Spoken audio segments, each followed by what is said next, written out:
In a dimly lit room with flickering lights, a man shaves his stubble and gets dressed. A distorted voice in the background, from what appears to be a recording, talks about the false sense of security that people create by assuming that someone capable of homicide can easily be detected by their behavior and background. The truth is that there is no way to tell if someone will commit an assassination, or even if they have already done it. People simply cannot live with the thought that someone they love and care for could turn out to be an assassin. The recording stops, and the man, with an eerie smile on his face, leaves what looks to be a hotel room to start his morning. First, the man drives his car to a convenience store. He seems to be charming and confident, catching the eye of one of the female customers, having a friendly conversation with the cashier, all the while pickpocketing every customer in the store that he passes. The driver's license he shows to the cashier to buy alcohol says the man's name is Chris. The man in the picture has a different haircut, and the cashier does not seem entirely sure it's the same man standing in front of him. But seeing no reason to suspect anything, and the man's charming demeanor, he simply lets it go. Even compares him to John Denver. Perhaps already what the man in the recording said about dangerous people has been proven right. It's clear that this store serves more than one purpose for this man. It is also his hunting ground. He picks out the driver's license from a coin purse that he swiped from one of the customers and follows her from the store to her house, making no real attempt to hide. He goes unnoticed in broad daylight, even parking his car so close that he can overhear the woman's conversation with her neighbor. The next place the man goes to is a sorority, where a few women are exercising outside. The man's face is shown from many different angles throughout this, but never fully or directly. This perhaps is meant to reflect the perspective of people who witnessed the tragic event that this story is based on in 1978. Many probably saw this man, but none paid attention to him before it was too late. Only after his capture would they remember seeing glimpses of him, just out of view, somewhere in the corner of the eye. Another woman passing by notices the man's car. Without skipping a beat, he engages in conversation with her. He lies without effort or any hesitation, making up a brand new persona to explain why he is here, why his hand is injured, and why he needs this woman's help with something. The passerby, Meredith, agrees to help. It's unclear what exactly the man's plan here is, but it's safe to assume it is not good news for Meredith. Luckily for her, the man's plan is interrupted. A quiet girl looking out from the sorority house's window sees him. The second they make eye contact, he reconsiders whatever he had planned for Meredith, making up an excuse to leave as quickly as possible. For him to fear being seen with her by someone else this much, it's safe to say she dodged a bullet today. She seems completely charmed by the man, inviting him to come back to the sorority later. He gets into his car, but before leaving, he makes conversation with one more passerby, Kelly. Her boyfriend is waiting to pick her up, but the man interrupts her, asking for directions and making up a new persona once again. He has no regard for the awkward situation he puts Kelly in, asking her random questions while her boyfriend is calling for her. His motives are unclear, but it's evident he is a wolf in sheep's clothing. Kelly and Meredith may not have missed it, but the fact that there is something strange about this man has not gone completely unnoticed. The quiet girl that made him abandon his plan with Meredith is still intently observing him through the sorority window. Having his plans foiled has clearly frustrated the man, as he slams his hands onto his car's steering wheel and heads back to his hotel room. There he sits on the bed, with a collection of items that can only be described as a kidnapping kit arranged on the floor. He disinterestedly talks to a woman on the phone. The identity of the woman is unknown, but she clearly knows the man. She addresses the man as Ted, as in Ted Bundy, one of the most notorious serial assassins in American history. Once again, his total lack of conscience is displayed. He asks the woman on the phone, a single mother, for money, claiming to be so destitute that he has to eat expired canned food. She tries to convince him to turn himself in, seemingly aware of his crimes. Ted accuses her of calling the police and giving them information about him, and he also assures her of his innocence. He manages to convince her to send him money, all the while looking disinterested and bored by the conversation. Ignoring her complaints, he seems amused, recalling a report from the news that people thought he was scarier than Jaws. This pushes the woman, Liz, to hang up. Having achieved his goal, Ted picks up some of the items from the kidnapping kit and heads out once again. He arrives back at the sorority house. This time, there is no one outside to notice him. Carefully looking around, he quickly crosses the lawn and begins eavesdropping on a conversation the girls inside are having. He hops over the fence and moves to a different window, spying on Meredith as she goes about her day. He almost gets spotted by one of the sorority girls while moving around the house. but manages to catch himself at the last second. Ted prowls around the house, while girls inside, oblivious to his presence, gather in the living room to watch TV and chat with each other. He climbs up to the second-story window to continue spying on the girls. The most frightening thing in all this is how casually Ted goes about his business. By now, he is wanted both by local and federal law enforcement, and he has already been imprisoned once. He is at a sorority house where at least 10 women are present. At any moment, any one of them could exit the house or open a window to look out and spot him. In any rational mind, even of someone evil, these facts should be enough to raise concern and make them reconsider, or at least doubt what they are doing. Ted clearly has no such concerns, appearing calm and collected, moving slowly, breathing steadily, and peeking through the windows and into these women's daily lives. After watching them have a meeting about daily activities and sorority rules, he moves back down the first-floor windows, peeking into the reading room and listening in on one of the girls' phone calls. The girl's name is Darlene. She's calling the local book depository to check if they have some used textbooks that she's looking for. Next window reveals that 2 of the women are concerned about the behavior of one of their friends. As they go to check on her, Ted follows. They try to ask her, Sonia, what is bothering her? She can't say for sure, but she feels that something strange is going on at the house. As they leave the room, Darlene and another woman walk in, discussing what to do about textbooks. The woman she is with invites Darlene to a bar some of the girls are going to later, to distress. But she turns her down, not willing to spend money on drinks, while she can't even afford the books she needs for school. As Ted continues going from window to window, the feeling of uneasiness steadily grows. Every room he looks into is shown in first-person view. The shutters on the windows obscure parts of what can be seen. The camera moves around the way that Ted would have to move his head while doing this. At moments, faintly, even breath can be heard. Working together, these effects create the feeling that the viewer is the one invading these women's privacy. Knowing that what is shown is through the eyes of Ted Bundy does little to dampen the effect. A sane human mind cannot help but feel uncomfortable, knowing instinctively that what is happening is wrong. This builds the tension, as one cannot help but fear what a man like Ted, who seems to not feel uncomfortable with what he is doing in the slightest, might be planning to do next. While it is understood that Ted is motivated by something perverse, what exactly that is has not been shown until now. The next window he moves to is a bathroom. There he leers at one of the women getting undressed, until the colors start to shift red. With his head pressed against the wall and his eyes closed, he imagines the woman clawing at her. Nails dig into flesh and tear it, drawing blood. He imagines her ripping out parts of her flesh and tearing it with pleasure. This is his fantasy, his vision.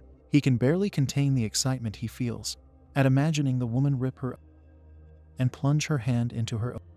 First the fingers, then down to the elbow, repeatedly and violently. Interrupted by audible police sirens nearby, he quickly darts out of the house and jumps into his car to take off, his horrific vision unfulfilled. While he may have been forced away from the sorority house, he did overhear the name of the bar that the women were planning to go to, so that is his next destination. He sits at the bar, eyeing Meredith again while she is engaged in conversation with another man.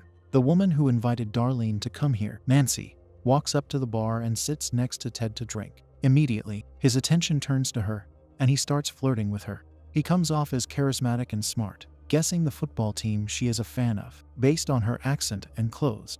He's succeeded at getting Nancy's attention, but perhaps the frustration built up from being interrupted twice in one day is starting to get to him as he introduces himself by his real name. They talk about their music tastes, and Ted slips up again, inviting a woman he knows to be a fan of rock to a jazz club. She does not take him up on the offer. Ted does not take rejection well, and his mask of a pleasant personality starts to slip. His voice gets colder, and he gets argumentative with Nancy about jazz. He tries to salvage the conversation by inviting Nancy somewhere else. If she were interested in going somewhere with Ted after his outburst about jazz, she certainly is not anymore. Rejected a second time and seeing visions of Nancy with her cut throat flashing before his eyes, Ted can no longer restrain himself and has another outburst, calling her a whore. Trying to save face, he awkwardly covers his mouth and tries to order another drink, but the barmaid refuses, both her and Nancy assuming his behavior is the fault of alcohol. Nancy pays for her drink and leaves. So does Meredith. The building frustration in Ted has reached such a level that his hands have started to visibly shake. No longer able to maintain his composure, he gets up to go to the bathroom, only to find on the way that a poster of him being wanted by the FBI is posted in the bar. He quickly rips it down and enters the bathroom. He tries smoking it to calm himself down, but it doesn't help. He's having a panic attack, staring at his reflection in the mirror. He slaps himself and beats on the mirror until the episode passes. Just like that, after what looked like an imminent mental breakdown, his eyes regains focus. He leaves the bathroom, self-assured. He talks with the barmaid with the same charming tone and confidence shown previously, convincing her to serve him another drink. Thinking he has his mojo back, he latches onto another group of girls from the sorority right away, but overplays his hand again. While previously he immediately struck up a friendly conversation with women, disarming them with flirting, he now sits across from the girls, staring at them without blinking. They make several attempts to ignore his staring, hoping he will stop, but he continues until the girls get too uncomfortable and try to leave. He intercepts them, pressuring one of the girls into accepting dancing with him. After a few seconds of awkward dancing, the girls ask for help from the bouncer, who, having watched his behavior throughout the night, without hesitation throws Ted out. A couple of drunks make fun of him as he stumbles to his feet, walking towards a payphone. He sees televisions through a store window broadcasting a news segment about his escape from prison. Rejected repeatedly, and with a threat of being caught more present than ever, the world starts to crumble around Ted again. He reaches the payphone and desperately tries to call. It's not confirmed who Ted is trying to call, but likely it's Liz, as she's the only person who seems to care enough about Ted to help him. His calls are not answered this time, which pushes him into a breakdown.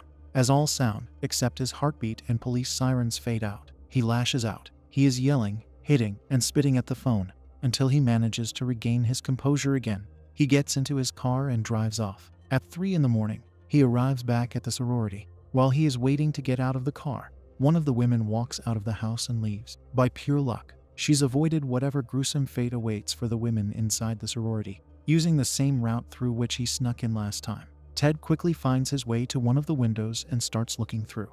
The ones inside are the same women that he tried to seduce before getting kicked out. They are heavily intoxicated now, playing around and making fun of the creepy guy's dance moves. As their late-night partying gets broken up, Ted makes his way around the house, picks up a log of wood, and makes his way in through the unlocked back door. He slowly sneaks through the house and up to the second floor. He notices one of the women from the bar brushing her teeth in the bathroom. He tries to approach the bathroom door quietly, but a squeaky floorboard alerts the woman. He immediately retreats down the hallway, turns the lights off, and lies against the wall, hoping that he won't get noticed. It works. The woman looks around in the hallway. Not seeing Ted, he manages to get within arm's reach of her, but she returns to the bathroom and closes the door, so he decides to move on. Moving down the hallway, he randomly enters one of the rooms. He walks up to the sleeping woman's bed and attacks. First, he hits her with the log that he picked up outside. Then he tries to strangle her with stockings wrapped around her neck. While doing this, he also lets out strained growls, betraying his true nature. He has more in common with a frenzied beast than he does with a human. Even strangling is not enough for him, as he starts to bite the woman, ripping flesh from her body with failing to big part of flesh from her thigh. He proceeds to sexually her with a nearby spray paint can. She cries out for her mom out of desperation, but the creature doing this has no intention of stopping. He continues until she loses consciousness, throwing away the can, picking the log back up, and leaving the room to move on to the next one. When he walks into the next room, the woman inside is jolted awake. Terrified, she asks what he is doing in her room. Without giving any answer, Ted closes the door behind him. This time he opts to beat his victim to fatality with the log. Splatters of blood visible over the walls, and her face when he opens the door again. There are 2 women sleeping in the next room he walks into. Trying to get the drop on another victim, he tries to sneak up to her bed, but stumbles on a stool. She's woken up, but she cannot make out who is standing over her bed. Before she can put her glasses on, Ted strikes her with a log twice, knocking her out and moving on to the other woman in the room. He hits her a few times before returning to the first woman and beating her to her demise with repeated hits. Before he can finish off the second woman, he gets interrupted by lights flashing through the room's windows. Ted flees the room, running down the hallway and taking refuge in a different room. The commotion is now starting to wake other women up. While they try to figure out who the guy in the hallway was, the woman he failed to finish off, Lori, crawls out of the room. Seeing her face beaten and bloodied, they start to scream and call 911.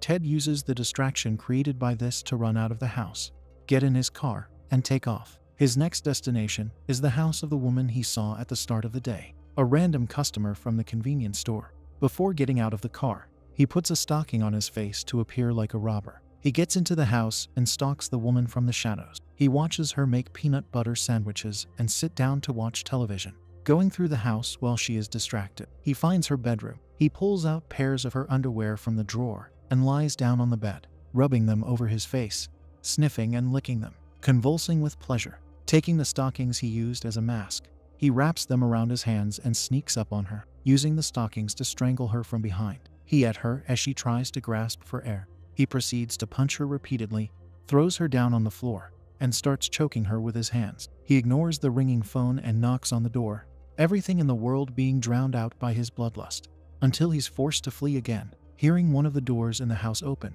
with his bloody rampage finished, he returns to his hotel room. In contrast to how Ted has been shown so far, his face is shown in full focus now, covered in blood, with a blank expression and no sign of humanity. Nothing left to hide his twisted nature behind. He gets undressed with a smile on his face, satisfied with his massacre, and goes to take a shower. While the sounds of police sirens get louder and louder, police, ambulances, and reporters arrive at the sorority. As one of the girls who survived is taken away by paramedics, reporters are broadcasting the horrific events that took place.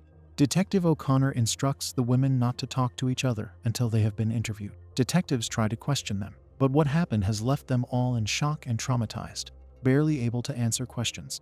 The situation is so desperate that the detectives even try asking one of the victims to ID the attacker, but it is of no use. The injuries she received are so severe that a paramedic escorting her describes them as a possible gunshot wound to the head. After questioning is finished, Detective O'Connor makes a statement for the press. They have linked the crime to Ted. However, as the detective is making a statement, one of the people listening to it turns around. It's revealed to be Ted, who walks away from the scene of the atrocity he committed, with a smile on his face.